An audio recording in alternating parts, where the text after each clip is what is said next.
Well, welcome back to the Anchorage podcast.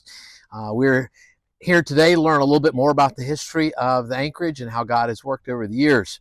David, last time we were talking, we're kind of in the mid 80s. We were talking about really the bleakness of the mid 80s.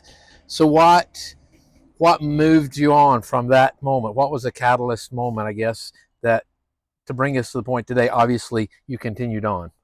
Yes, indeed. And it was bleak because we were tied up, as we've talked, how financially we were just behind the eight ball, so to speak, at every angle. Had no money to move forward with, had no money to promote with, had no money to update facilities with, had no money to really live on. It was a very desperate time. We were involved in bankruptcy on a case that was dragging out interminably with no end in sight. So that was a very tough time. And honestly, there was lots of advice was given to me. It was, David, move on. This is not going to work. And it was good advice. I mean, there was no reason in the world to go, this has future in it. But there was a couple of things that just stuck out in my mind that the Lord used. Of course, I was a still young married man, but we started having kids. My oldest son, Luke, was born in 1981. Josh, my number two son, was born in 1983. And where I'm thinking specifically, probably Eric and Joel weren't here yet. 85 was when they were born. But one of the things that we're trying to do to get out of such a dire financial crisis, with all good intentions in the world, as I probably have, I hope, communicated, is that when we first started things off, we were all zealots. Establishing a ministry, a camping ministry that's going to reach young people for the cause of Christ.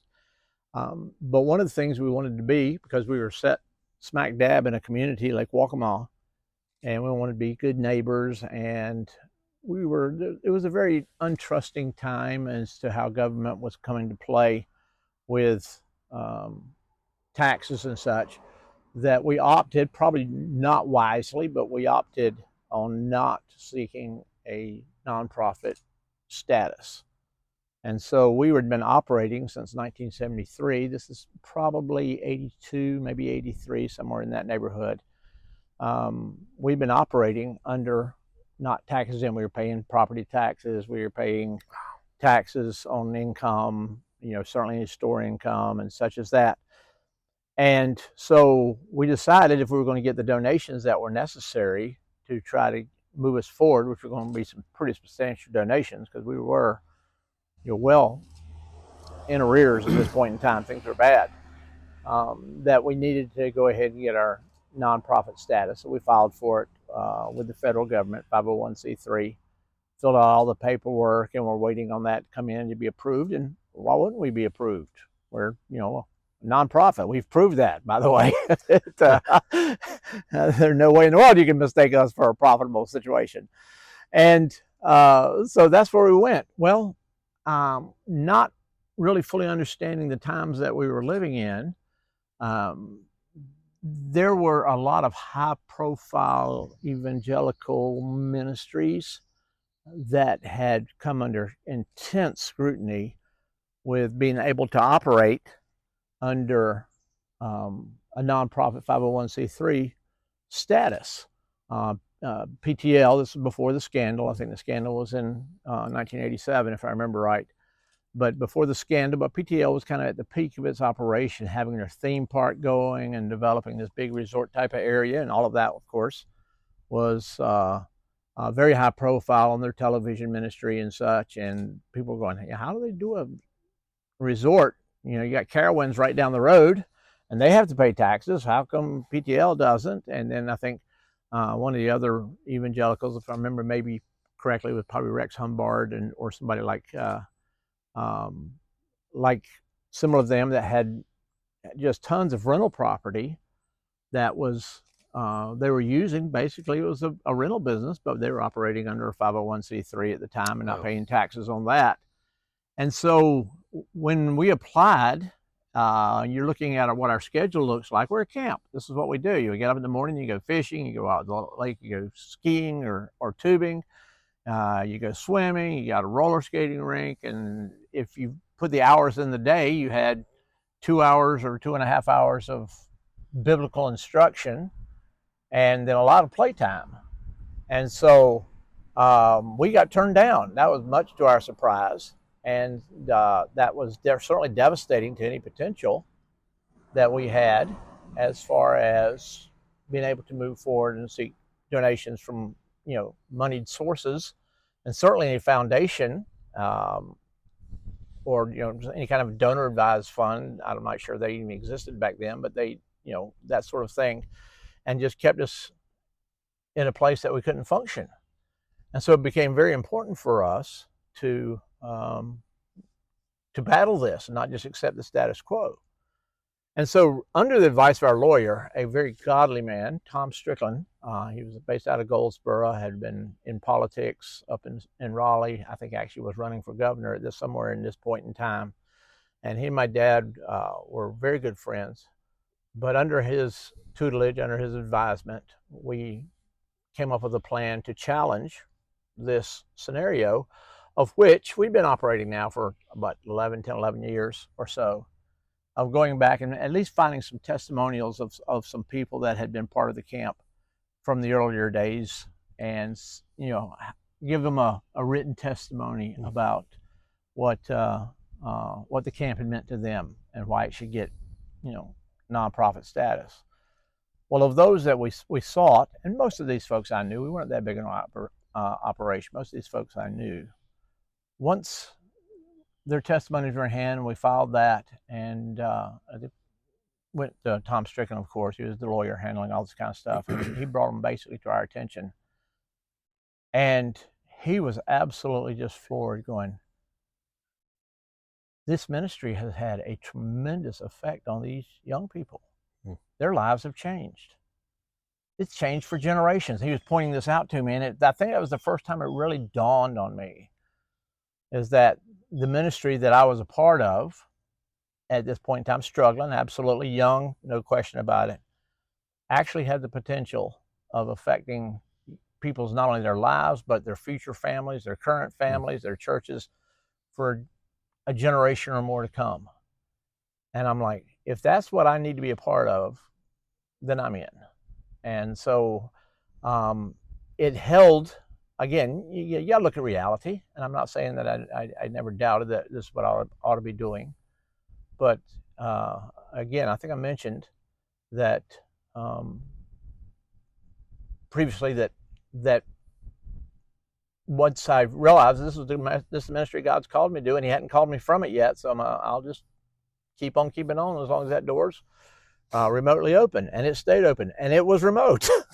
but the end game is that just thoroughly convinced me that not only is it a fun ministry and a potential for success, and probably at this point in time I was measuring success even in my own mind. How am I going to get more people here?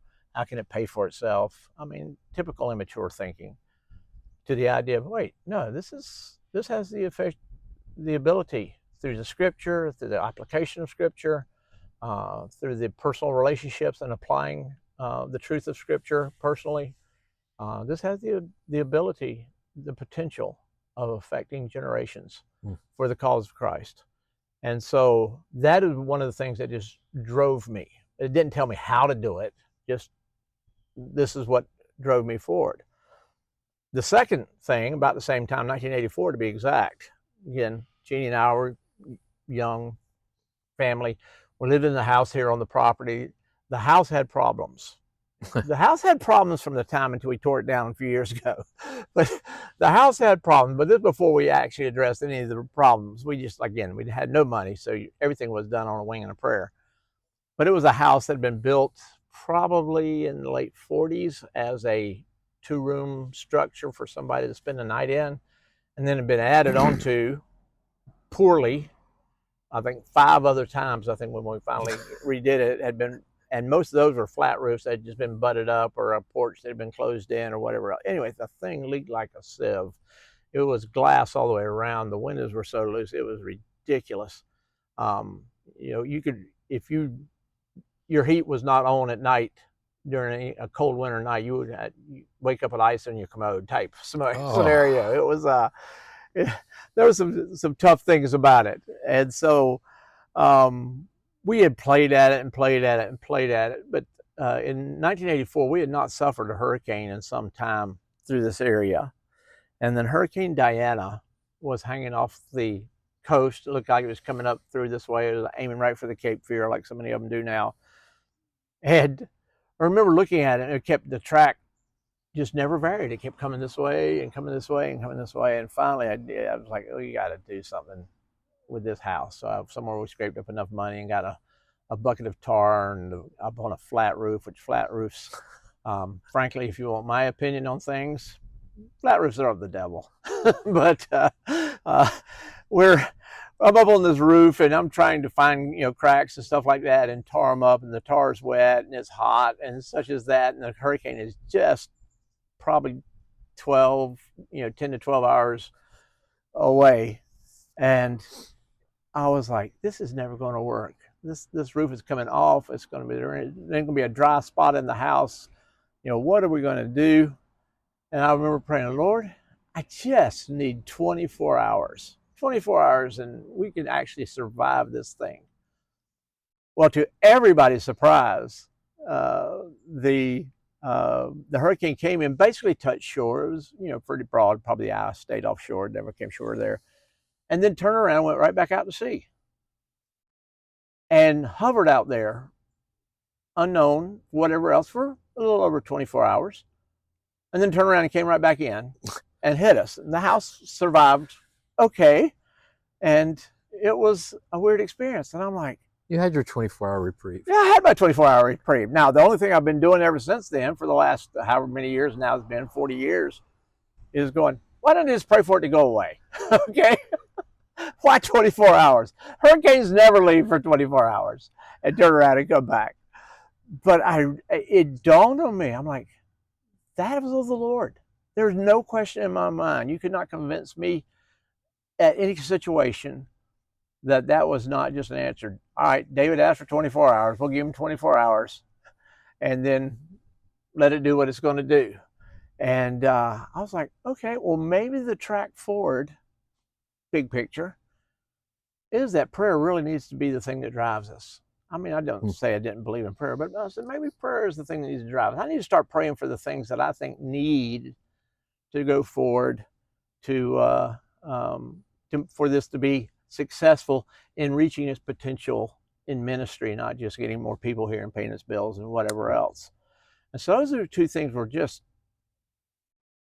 big moments to it. And I started praying quite a bit on then, and with prayer, the Lord said, okay, fine, what do you need? And I remember drawing out my first proposal. Well, we really need to get rid of the old skate rink and build a gym with a skating surface to it. Never heard of one of those before, never even thought about one of those before. I need to do that. So I started praying about it, and finally I started putting things on paper. And a few years later, the Lord provided. That's a story for a different day. But it is those two events that, if I had to pinpoint the fact that ministry potential here actually affects lives. It doesn't just affect business, it affects lives. Mm-hmm. And lives for generations. I mean, people were getting married, raising kids. People I know today, I'm sure they have grandkids by now, and that I know today going, okay, what they got here, what the Lord used while they were here, changed the course of their life, course of their unborn kids' lives. And that was the part that the Lord called me to play a part in. And I'm like, okay, I can go that route. And the Lord has led every step of the way. It hadn't been easy, but the Lord led every step of the way because of that.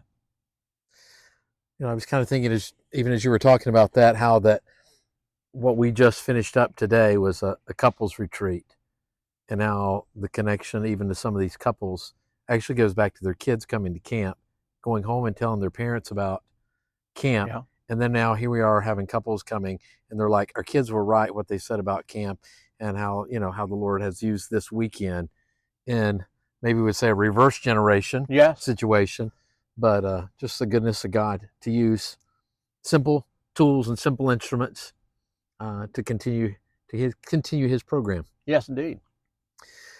So we from the bleakness of the 80s to where we are today. Key aspects of that: answer to prayer. Absolutely. And prayer became high priority. It didn't become the fallback. It became here's where we're going to start at right here. Right. It's not what we do in crisis. Yes, we do that in crisis, but it's more than just crisis. It's foundational. It's foundational. He told us to ask. I'll ask. He's promised to provide. He provides. And he'll provide. Indeed. Anything else? No, let's share today? Let's save something else for another day. All right. Well, thank you for joining us again, and we look forward to the next episode. Thank you for listening to the Anchorage Podcast. If you would like to learn more about the Anchorage Christian Camp, visit our website, anchoragecamp.org.